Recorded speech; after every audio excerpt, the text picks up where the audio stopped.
Hello and welcome to Debating Europe's online town hall style citizens panel on how Europe can avoid a lost generation. In other words, how can it avoid persistent and long-term youth unemployment in the wake of the pandemic? My name is Joe Dabarsky. I'm the editor of Debating Europe. And for the next half hour, we have with us Antoine Castle, who is head of cabinet for Nicolas Schmit, European Commissioner for Jobs and Social Rights. Hello, Mr. Castle. Thank you for joining us. Hello, thank you for welcoming me in this webinar. So we know that young people are often the first fired and the last hired in a crisis, and many Europeans are going to remember, many of our readers, in fact, will remember only too well the long-term economic scarring of the 2008 financial crisis. And the debate today that we're going to be having is what sort of lessons can we learn from 2008? How applicable are they, given that by some estimates, the economic damage from the pandemic and the lockdowns is likely to be even worse than 2008. But the idea behind our citizens panel is that it's not me asking questions to Antoine Castle, it is our panel of 4 European citizens who are joining us virtually. So we've got 30 minutes, which isn't very long. I'd like to dive straight into the citizens' questions and get started. Let's begin with Lovepreet, who has a question for Antoine. Lovepreet, what would you like to ask?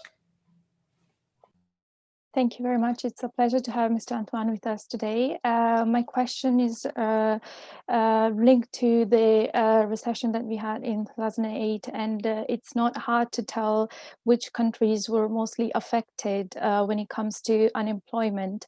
And my question is, how can Europe avoid another lost generation, and specifically in countries that already have a high rate of unemployment, such as Italy, Spain, and Greece? How can Europe help these countries? And when it comes to the support that it will provide, can it create demand outside of the primary economic sectors? Thank you. Well, thanks a lot, Lovepreet, for your question. And again, thanks a lot for inviting me in this webinar. So, I mean, this crisis that we are experiencing all together, and not only the Europeans, but also the world, is a very different crisis than the one before. It has strong economic and social consequences, this is for sure, and I will come to that in a second, and also how to deal with this.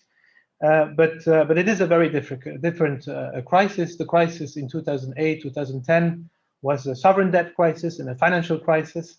And indeed, some countries were hit stronger than others. The recipe at the time now can be assessed, and I think we have learned also a lot from these different ingredients that we have used there. And if you look at the way the European Union has reacted this time to this pandemic, which again has touched everyone, is not to repeat the same mistakes. And one of the first things that was done very rapidly when the pandemic started was to actually provide a lot of flexibility to member states to deal with the pandemic, and to cut completely kind of very strict rules to avoid that we are coming back to a kind of austerity that we have experienced. That doesn't mean that the situation will be easy to deal with. The consequences will be very strong. There was a second very strong, let's say, collective measure taken, and the EU has also financed that very, very rapidly. And this was not easy to actually have such an instrument in such a short time to be implemented. It has an acronym called SURE. It's actually something that supports partial work time and short-term work arrangements. And that was, for us and for my commissioner and for the commission, extremely important that we deploy these kind of instruments everywhere, which was not the case. Not every country had this kind of system, because it actually keeps jobs in place. And it keeps people actually in their jobs. It's better to keep people on jobs than to just fire them and then to recruit them again. And also it helps with other measures, with the flexibility that I was referring to. Also, it has helped a lot to maintain businesses in place. Now, these kind of arrangements cannot, of course, continue forever, because, of course, the public finances are not something which is out of completely. I mean, we have to get some limits at a certain point. But we are already thinking, and this is also to answer your question about the lost generation. I don't think that there will be a lost generation. We definitely work to avoid that. I think we have to think positive and try to see how we can work together in order to help avoid these kind of situation. What we need clearly to do now is to actually, as it was also planned by the European Commission and discussed by the leaders, to prepare a strong recovery. Once the pandemic is there, we have some good feedback, some good news that the vaccines will be deployed soon. It will take time before the vaccines are there. Let's not fool ourselves. It's not going to be before Christmas, or it will be definitely in 2021. But we can hope that by, let's say, spring or summer, the vaccines will be deployed sufficiently largely that we don't need to continue to meet virtually, but that we can actually go again to a more normal situation. But let's not fool ourselves also, and this is also why we are very conscious about the consequences of this crisis. Once these schemes will be lifted, these work arrangement schemes and these partial work arrangement schemes, some companies will not survive. I was hearing the other day a circus close to a little town in Belgium, which actually strive to survive just to buy food for their animals. If the lockdown continues, they will not survive, and they will have to sell their animals, and this circus will be lost. So we need clearly to also now think about the next months in order to boost, let's say, job creation, maintain jobs, help companies to be and to reactivate their activity, and there are of course some sectors hit more than others. So I wouldn't think. Like in the previous crisis with some countries, there are some sectors everywhere. Of course, some countries are more hit by sectors. If you take tourism, definitely tourism hit more those countries that are benefiting more from tourism. But if you take, for example, restaurants, it's everywhere. Restaurants are closed in most countries for the moment, and they, of course, have difficulty to survive. So to sum up, because I know that there are other questions, I would like just to clearly here send you a message of hope. We are really working hard, and the president of this commission is really working hard with the whole college to actually really try to help and coordinate something which is not easy in a situation where also member states more and more realize the added value of having a European Union and not only just thinking national. And I think this is a big lesson from this crisis, that we need more to think as Europeans. Okay, Lovepreet, did you have a follow-up? Are you happy with the response? Yeah, thank you. That was all. Perfect. I wanted to, if it's okay, Antoine, if it's okay for me to just ask a question. I mean, you talked about some of the similarities and differences between 2008 and now.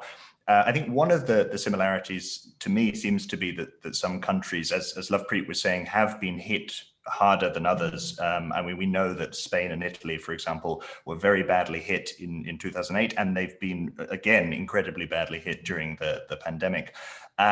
So, I mean, do you think that in any sort of response, it is important that some countries do receive kind of greater support than others?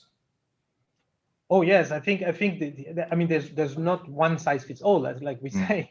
Of course, we need to have the financial support where it is the most needed. And again, in some countries, but also in some regions, sectors, we have to look really and customize our help. But the recovery and resilience facility that was actually presented by the Commission in May, and which is now in discussion between the co-legislators, so the member states and the European Parliament, is clearly also designed in a way to help everyone, obviously, because we are in a union where there is solidarity. But of course, this solidarity will have to be customized where it is the most urgently needed. And we know that some countries where, as I've just mentioned, tourism, for example, we know that some countries are more dependent on tourism than others.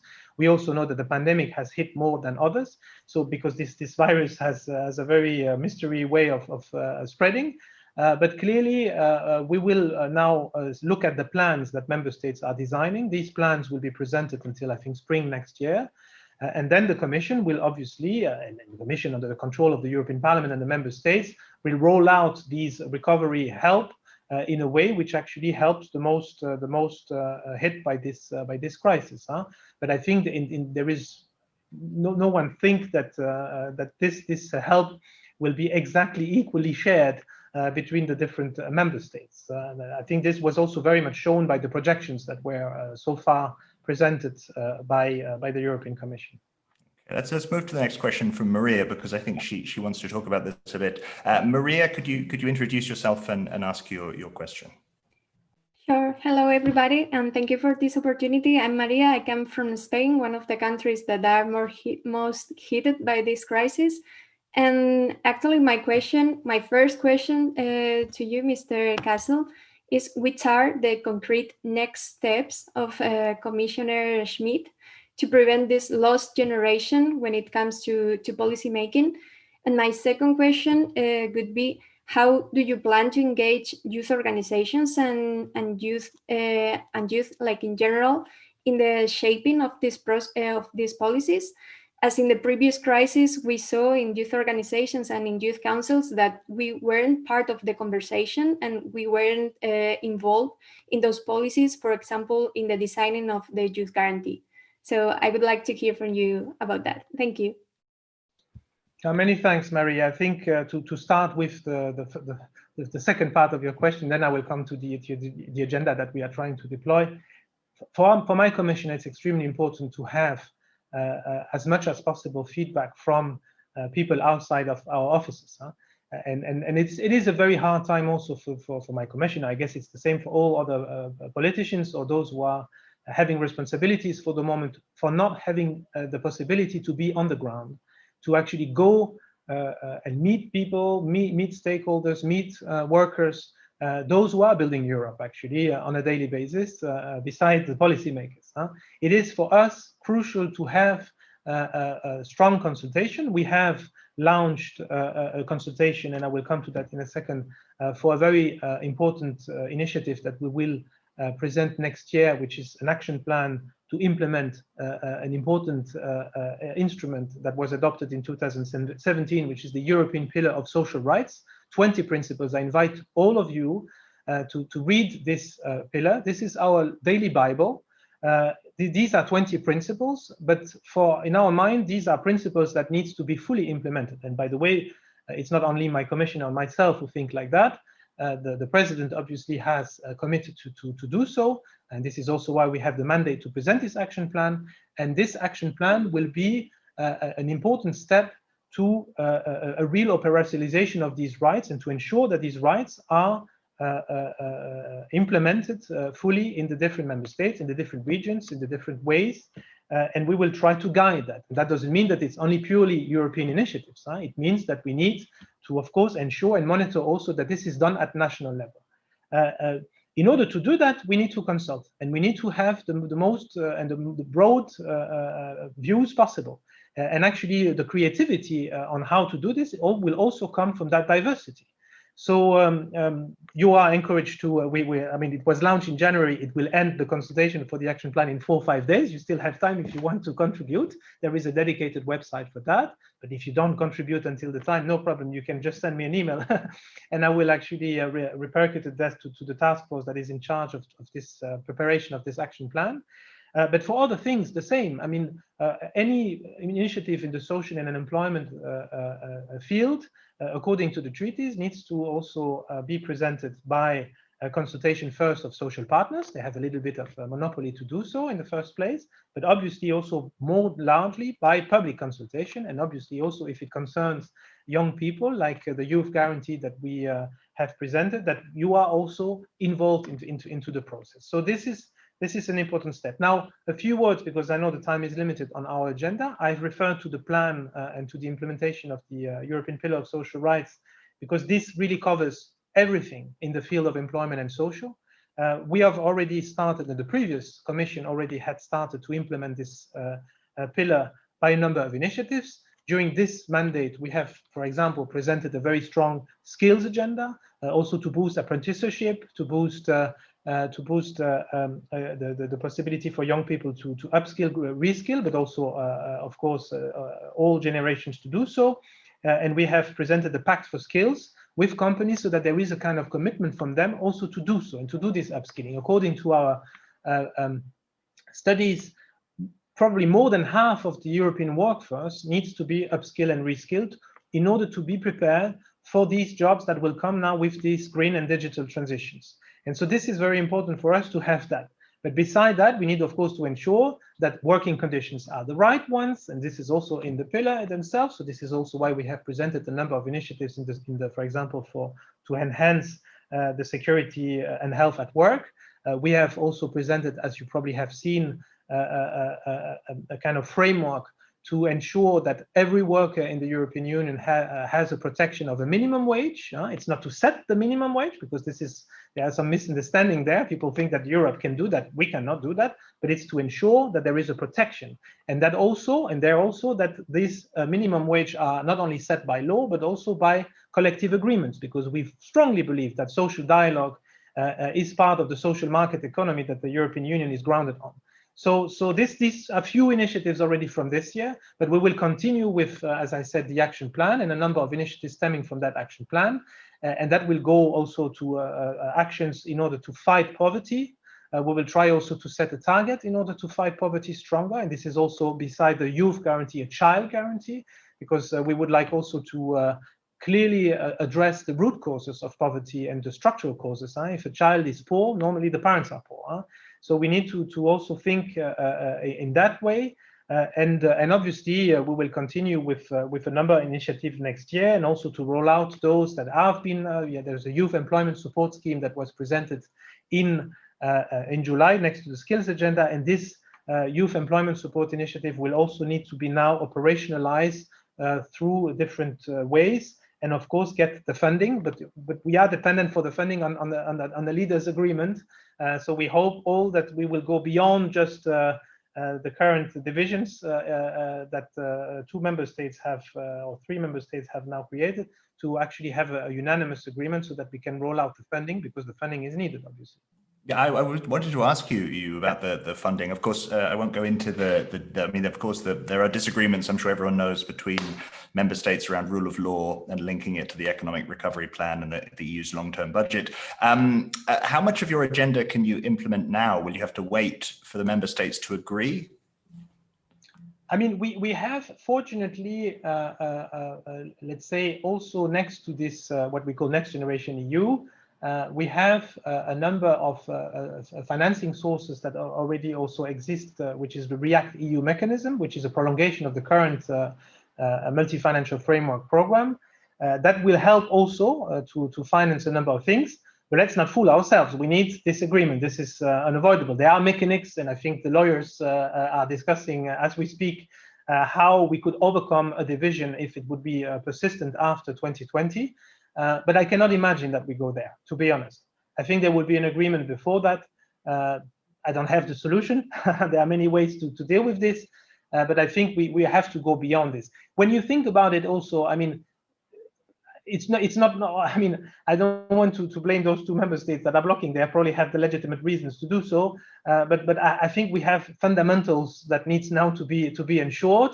The rule of law mechanics is one of them, and I think there has been sufficient safeguards presented in order to avoid these things. So let's concentrate on what is the essential, and the essential is to have a strong recovery now. Now that we also have the pandemic, hopefully one day behind us. So I'm hopeful. Okay, let's bring in another question from our citizens panel. Mani, do you want to introduce yourself and ask your question? Right, thank you, Joe. I'm Mani, I'm from Germany. I'm currently studying and being a research assistant at the University of Groningen in the Netherlands. And Antoine, thank you, first of all, for engaging with us. And I'm wondering, how can we ascertain that the jobs available to graduates during and after the pandemic are sustainable, not only in economic, but also in ecological terms, so that we avoid putting off the bigger picture that the current Commission has committed to for the very reason of providing a future to young Europeans? Listen, I mean, this question is very important, because, as you say, we cannot just come back and restart every time things in the same or different ways. We have to ensure now that we go and follow the path that was set by, also started with the previous Commission, but clearly recommitted by this Commission, which is to have and ensure that the digital and the green transitions are ensured. Now we have we have now, these are, I would call these are the moonshots. We know that we have to go through these transitions. We can see that the pandemic has very much enhanced the use of digital tools and digital possibilities. So we clearly need to also adapt the economy to this new era and to ensure this. We have to do it again in a socially fair way. And this is where the famous action plan also will ensure resilience and social resilience. Not only, we don't only need to ensure and ascertain that we have the green resilience, but also the social resilience. It has to be socially fair. And we believe that this is completely part and complementary to these transitions. So if we have these moonshots, one thing is to have the moonshots. The other thing is to have a strategic approach to deploy this and to attain this. When Kennedy has launched in the 1960 that the US would go on the moon, it was not an easy way, but in '69 they went to the moon. So these 9 years there was a plan, there was a strategic plan, and from that plan also many things have been created. The innovation, the creativity to get there is absolutely fantastic. So it is a little bit the same, if you want, mindset that we have now. We have to decarbonize the economy by 2050. And so this is the objective. We have a 2030 milestone, so we know that the next 10 years will be about that. And in order to do so, again, I think we need to have a strong European governance. We have, as I said, to go beyond our differences, to have clearly breaking silos, to have a much better connection in terms of a strategic approach between the different policies that we have to get there, to get that objective. So the policies has to be connected with the actors that are implementing these policies, the levels of governance, because one thing is to do something in the EU. If it doesn't match with what member states are doing or what the regions are doing, it's not working well. So policies has to match with also actors and levels of governance, and of course use our instruments in order to have the strategic approach very well implemented. So that matrix or that new governance is absolutely key to ensure this. But let me just finish but one thing. I think there is something which will definitely also enhance our resilience as a society. I think that for a long time, and probably still today, the Germans, the French, the Luxembourgers, the Greeks, whatever, think very much national. And I think that what we have to do, I already referred to that in the first question, we have to think more European. There was one very important member of the European Parliament called Bronislaw Geremek. He died 10 years ago, a little bit more than 10 years ago, Polish. He has experienced the war. He has experienced the Warsaw Ghetto. He has experienced communism. He was really thinking he was a lost generation, I can tell you.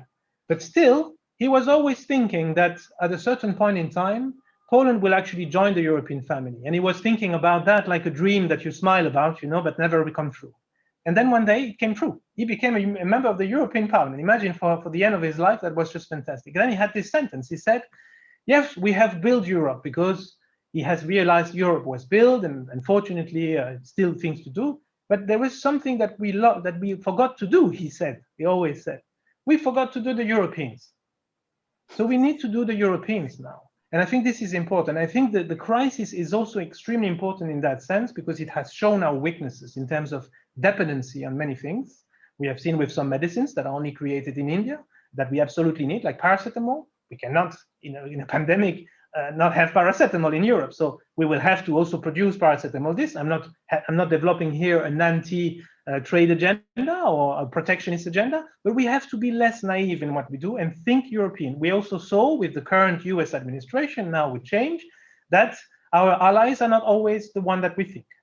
So we can also we have to be a bit more strategic. And this commission is very much keen to develop that sense of European mind, because it is important that our internal market, that our companies, and that think also Europeans, and that we actually have leaders who cooperate, work together, and not only try to finance their own companies and try to have the production on their soil. If it's on the other side of the border, it doesn't matter. It's in Europe. There will be effects, and positive effects from that.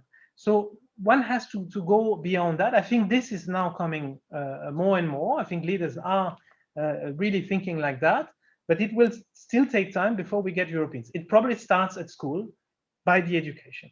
And I think this is also key. We need to be in schools and discuss with, I mean, I would be glad to have these kind of conversation and multiply this as much as possible, because it's so important to be also at the early stage in school to explain, not to do propaganda, just to have a debate and to explain what Europe is and what it is not, and what are the limits also of Europe, and that Brussels is not a kind of dark entity that tries to take the lives of people, but that actually it's actually people who are really strongly committed to help, but not always recognized so. But that's another debate. Interesting. Well. I mean, I'll have at the end just a kind of open question. So if someone wants to ask about that, we can go there. But first, let's ask the last of our citizen questions. Lorenzo, you had a question. If you could introduce yourself and put your question to Antoine Kessel. Okay, so as first thing, many thanks for the formal interventions. They were very interesting and useful for me.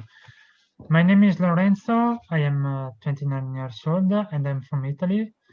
Actually, I am studying at the first year of an executive master in European Studies and European Integration, which is provided by the CIFE, Centre International de la Formation Européenne. And I would like to pose my question about an argument that has been widely discussed during the last months in the context of the relations between and the connection between European Union and the coronavirus crisis. I would like to talk about the program Next Generation EU. And I would like to know how this program impacts the creation of a new working place in the European Union countries, both the less developed and the more developed ones. Which is your opinion about this aspect? Thank you. And can I just jump in there, Antoine? Perhaps for the benefit of our readers, you could also just explain a little bit what Next Generation EU is, just for those not familiar with it. Yes, of course. I mean, to cut it short, Next Generation EU is clearly our financial and programmatic vision for the next 7 years. So it's what the leaders are currently trying to finalize in terms of an agreement. So as I referred to before, there is still some disagreement on the rule of law mechanism, because we strongly believe, and the Commission has proposed also that the rule of law should be respected if you benefit from funding from the EU, because this is enshrined in the treaty. This is our fundamental principle. But so to explain it short, so these are the number of programs in environment, in energy, in taxation, in transport, in foreign affairs, and I mean, it's all the programs that will finance the different policy for which the European Union is competent, or to complement what the national are doing, the member states are doing in terms of policy. So this is a very enormous amount of money this time around, because normally it corresponds to, let's say, 1% of the EU GDP, basically, for 7 years. But this time around, it's really almost a double. And that is a huge sum of money as compared to before. If you compare to what another third country like the US or China has in terms of money, in terms of budget, for the same period in time, this is incomparable. It is a peanuts. But of course, the EU is a bit a different animal as compared to the China or the US, because we are composed of the 27 member states, and obviously there is no EU army, there is no EU teachers, and there is much less, let's say, people to pay in terms of salaries, and we don't own the roads, and we don't. So of course, a national budget is not comparable with the EU budget, but still, I think there was a strong willingness this time around with this pandemic, as I've said, to strongly support the economy and the national economy, so the member states' economy, so that all these policies benefit from this recovery and can actually start building jobs and help doing the transitions, and especially the green and digital transitions. So the impact of that, I think, can be huge, but only, again, if it is well managed, if the governance is there, and if let's say the mindset of working together is present. Already, I'm not going to come back to that because I already referred to that, but I think we have clearly to inject this sense of collective awareness And this is not always, as I said, easy to have.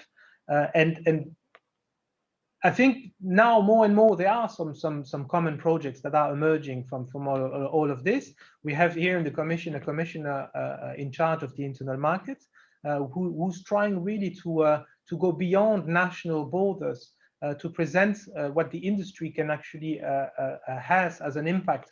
If you take it European-wise, he has identified 14 industrial ecosystems. And when I say industrial ecosystem, so it's the industry like the automotive industry, but it goes much beyond that. It's all these companies and people that are working or that are making that this industry can actually thrive. The automotive industry, for example, is an industry that will face a number of changes. We all know that we are probably going to more electric cars, for example, so that it will imply to change the way the cars are manufactured. There is a strong competition out there with China and the US. So we need to also finance these programs so that we in the European Union can also have the benefit from this strong transformation of that ecosystem. And so just to show with this that these programs are actually hopefully capable to have a very strong impact in terms of the economy for these businesses, but also in terms of job creation. And if you have job creation, you also have a much better European society. So I am again hopeful that we can get there, but again, the strategic approach and the governance needs to be then also at the level of this ambition. Huh? Interesting. That's been a consistent message from you, I think, throughout the panel. Look, we're out of time, but I did say I would open it up to questions at the end. Do any of you have a final question? If you just raise your hand, if you do.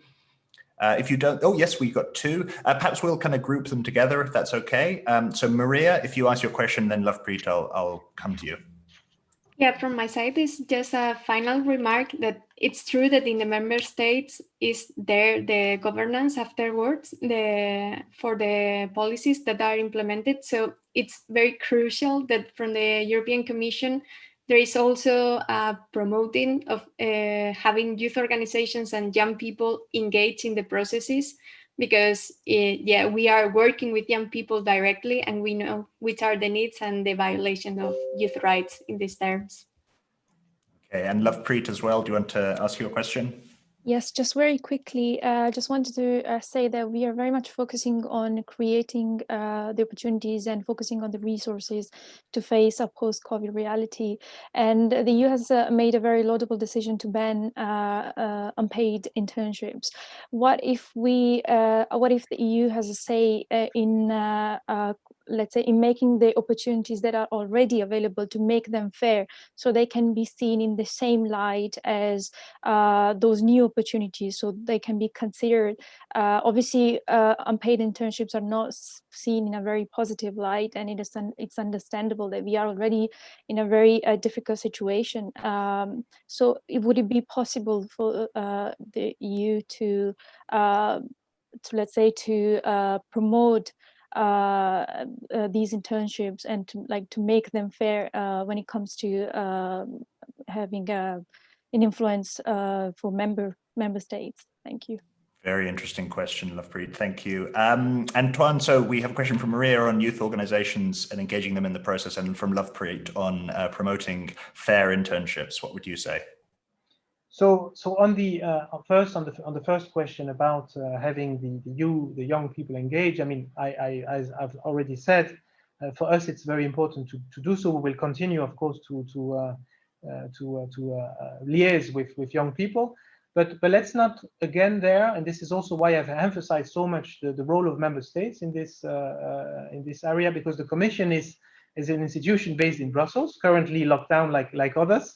But we need also to see the role. I've referred to education, schools, to the role of national policymakers, regional authorities, in order also to have this engagement with young people done, and also to clearly have the European, let's say, concept and project present on a daily basis.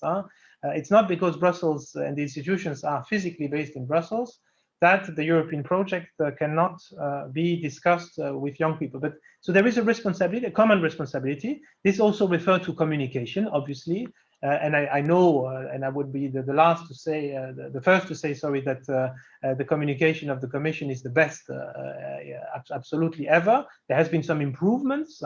There are also different institutions communicating, so this is not always easy to understand. What is the difference between the European Parliament, the European Council, the Council of Ministers, the Commission, the Committee of the Regions, many different institutions that are European institutions.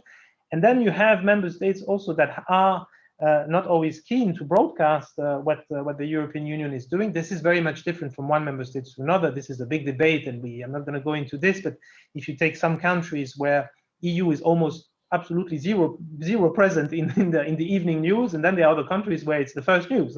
If, for example, the president meets with the US president in some countries, it will never be shown there are also the decisions that are taken by the Commission. So to help, for example, or to finance reskilling or upskilling of people that have been fired, like in Air France, for example. I remember 2-3 years ago, I was part of the process to help with the Globalization Adjustment Fund that people are reskilled and upskilled, and there was a lot of money for that. That was not even mentioned in the French on the French television. So it's very different, and so I think we count a lot on the young people to also pass this message. This is why I've insisted on education, because I think from the education, from the early age, if you think that the European Union is not a foreign affair, like it is actually, the ambassadors from the Ministry of Foreign Affairs are representing the member states in Brussels, so it is foreign affairs still, but it's not a foreign affair. It's just an extra level of governance which is present on a daily basis. So this is for that. I have to say, for the second question on the traineeship, I know that this is an issue. I mean, my commission or myself are not responsible for the EU traineeship and the fact that they are unpaid traineeship. I know that there is, for the moment, a current, monitoring of the implementation of the Council recommendation on the quality framework for traineeship, which is actually a source of indication and guidance. But definitely, I hear the concern. And we will clearly look into this with the appropriate, let's say, services in charge inside the institution. But I cannot comment on something that I don't have myself masterized, because we are not responsible for that. But it sounds, of course, pretty much obvious that at a certain point, those who are participating, and we have interns in our cabinet, and they are fantastic people. They really help us a lot and support our daily life. They of course take a lot of experience from that, and this is also to bridge with young people very important, because then they sometimes also realize that what the EU, or the perception they had of the EU institutions, very different once you are inside. But obviously it also needs at a certain point to have the necessary remuneration in order to strive in this context. Okay, well, we could go on. There's more we could talk about, but we are out of time, unfortunately. You can, of course, continue taking part in the debate on our website, debatingeurope.eu. I'm going to thank our citizens panel. Thank you, Lovepreet. Thank you, Maria, Mani, and Lorenzo. Thank you, of course, to Antoine Cassel for answering their questions. And thank you at home for watching. Goodbye and take care, everyone. Until next time. Bye-bye.